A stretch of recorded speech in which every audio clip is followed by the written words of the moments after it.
বন্ধুরা আসসালামু আলাইকুম। এখন রাত 11:15। সারাদিন আসলে কর্মব্যস্ততা, এমনকি হাতে ঠিকমতো সময় বের করতে না পারার কারণে আজকে মার্কেট আপডেটটা ভালোভাবে দিতে পারেনি। আর সত্যিকার অর্থে ট্রেড আওয়ারে মার্কেট দেখে অনেক বেশি বিরক্ত হয়েছিলাম। এমনকি সেগুলো দেখে আপনাদেরকে একটা রিয়েকশনমূলক ভিডিও দিয়েছি, সেটা দেখে যে যা বুঝেছেন সেটা বুঝে নেবেন।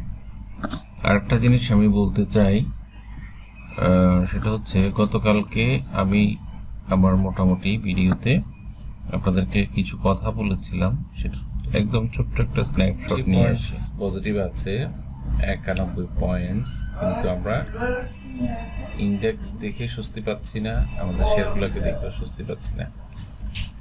তো ইন্ডেক্সের আজকের যে ক্যান্ডেলটা হয়েছে, এটা হ্যামার ক্যান্ডেলস্টিক, এটা একটা সেলিং ক্লাইম্যাক্স আমরা বলতে পারি। তবে এটা দিয়ে একটা ক্যান্ডেল দিয়ে আমরা সেলিংটাকে নির্ভর করব না। আগামী দিন যদি এখানে একটা রেড ক্যান্ডেল আসে এটার পাশে, দেন আমরা বলবো যে আমাদের সেল ক্লাইম্যাক্স স্টার্ট হয়েছে।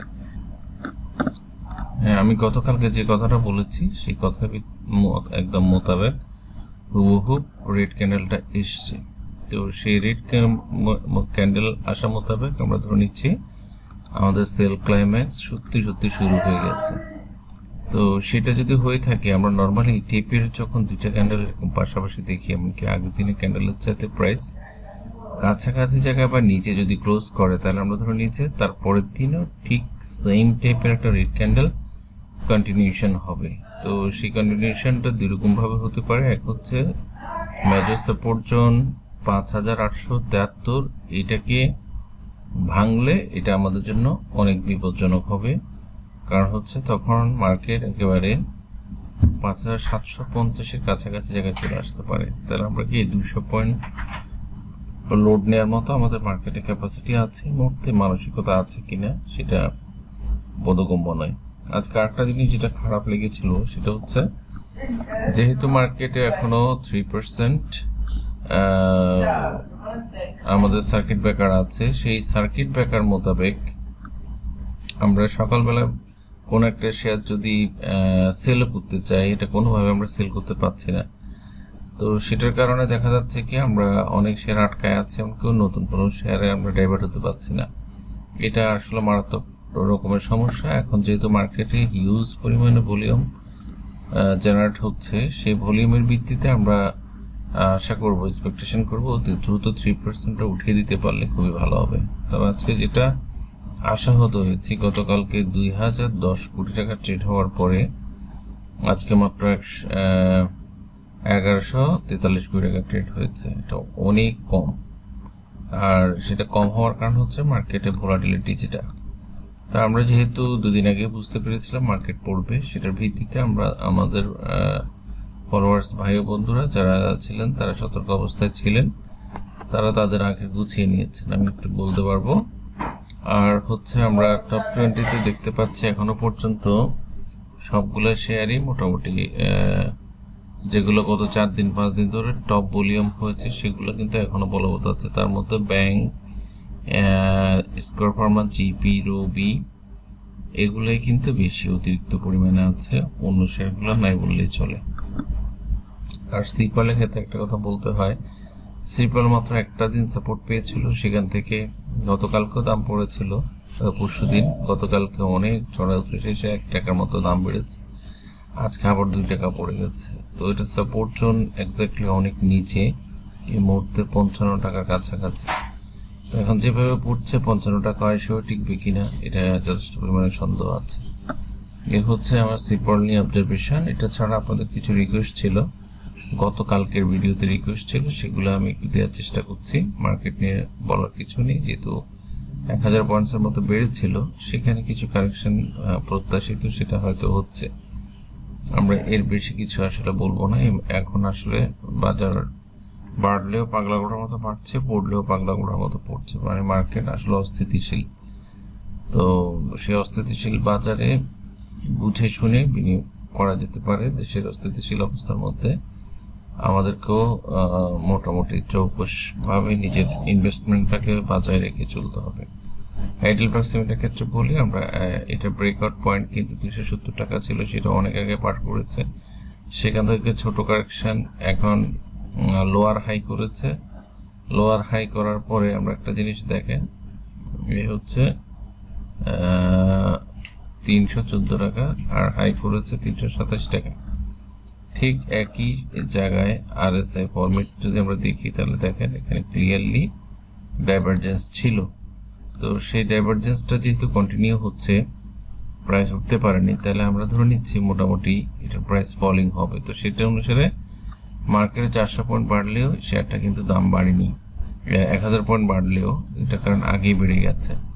এখন এটা স্ট্রং সাপোর্ট জোন 258 টাকা থেকে 270 টাকা, এই জায়গাটা থেকে শেয়ারটাকে ঘুরে দাঁড়াতেই হবে, এটার কোনো বিকল্প আমি দেখছি না। না হলে কিন্তু আবার নিচে চলে আসবে, এমনকি সময় সাপেক্ষ ব্যাপার হবে।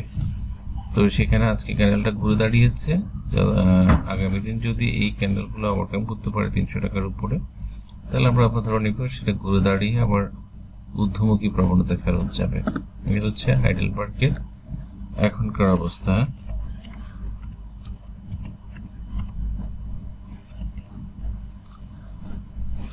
তারপর একটা শেয়ারের জন্য বিচহাচারির জন্য রিকোয়েস্ট এসছে। বিচহাচারির যে কন্ডিশন, আমরা সবসময় এগুলোকে খারাপ মার্কেটে বাড়তে দেখি নর্মালি। মার্কেট খারাপ বলতে যেগুলো মার্কেট যখন কারেকশন হয়, খারাপ বলতে আমি ওটা বুঝাইনি। তো সেরকম খারাপ মার্কেটে এটা শেয়ারটা কিন্তু অনেক দূর উপরে উঠেছে, এটা আমরা দেখতে পাচ্ছি। তো যেহেতু এই শেয়ারের প্রাইস 13-14 টাকা থেকে 100 টাকার কাছাকাছি গেছে 2 বছরে, তাহলে এখন হয়তো এটার একটা কারেকশন মোমেন্টে স্টার্ট হয়েছে, যেটা আমরা H1 চার্টে দেখেছি, এআসের উইকলি চার্টে। এখন আমরা মান্থলি চার্টটা যদি জেনারেট হয়, তাহলে আমরা বলতে পারবো এটার ক্লাইম্যাক্স কি আসলে কোন জায়গাটায় আছে। হ্যাঁ, এটার ক্লাইম্যাক্সটা দেখি। এটা আরো একবার মনে আমি অ্যানালাইসিস দিয়েছিলাম, সেখানে আমি বলেছিলাম এটা ক্লিনলি একটা কাপ তৈরি করেছে। কাপ, এই জায়গাটা যদি আমি কাপটা ধরি, একদম ক্লিন দেখা যাচ্ছে এটা একটা কাপ। এখন হ্যান্ডেল করার জন্য রেডি হচ্ছে। এখন হ্যান্ডেল রেডি করতে হলে তাহলে ব্রেকআউট করেছিল, ব্রেকআউটের পরে এখন যে ক্যান্ডেলটা রানিং হচ্ছে এই মাসে, সেটা অলরেডি ব্রেক ডাউন হয়েছে। আমি বলবো সে ব্রেক ডাউন হলে কিন্তু অনেক নিচে চলে আসে এইসব জায়গাগুলো থেকে। তো এখানে সাপোর্ট ধরে ধরে আপনাকে আগাইতে হবে।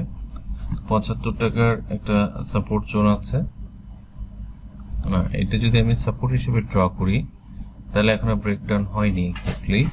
এটা রিটেস্ট বলতে পারি, মান্থলি রিটেস্ট। এখানে হ্যান্ডেল ড্র করার কোনো সুযোগ নেই।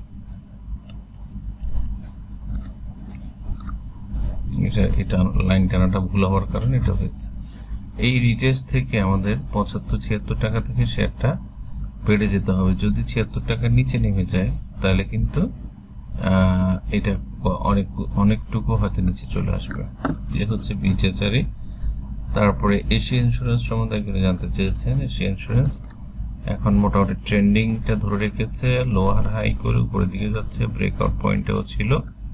আজকে যদি মার্কেট খারাপের কারণে একটু পড়েছে। এখন ব্রেকআউট পয়েন্ট হচ্ছে 38 টাকা। এই 38 টাকা ওভারকাম করতে পারলে এটা কিন্তু দ্রুত গতিতে উপরের দিকে উঠে যাবে। এখন মার্কেট দুদিন পড়ার পরে অতটুকু কিন্তু পড়েনি।